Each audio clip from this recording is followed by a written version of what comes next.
this isn't really a core value. This is an exercise, that I do and that I encourage the team also to do, which is remember who you were and who you are today.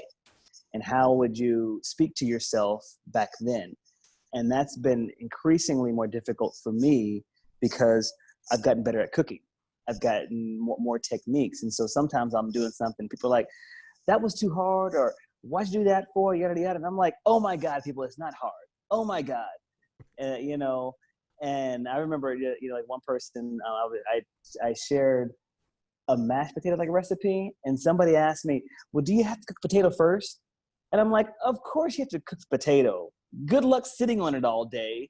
And then I'm sitting there laughing about it. And then in my quiet, That could have that. yeah. And then in my quiet time, I was like, did you know that answer to that question beforehand? And when you're so desperate, so I routinely have to remind myself of that. And how I do that today is that when things actually really inspire me, or when people send me great stories, I save them.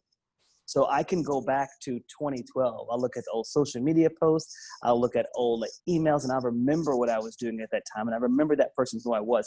So that way that never gets lost. So that way at the end of the day, Kevin, what are you doing here?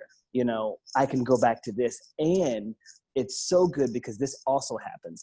I don't care how passionate you feel right now. I don't care if you are like Gary Vee times 10 and you screaming up and doing backflips every single day. First off, that's what Gary Vee allows you to see. There is one day, it could be tomorrow, it could be 5 years from now, or it could be next week. You're going to wake up and you're going to question why you're doing what you're doing, and you're not going to feel as motivated. It's not me being cynical, it's just me being real. We all go through this.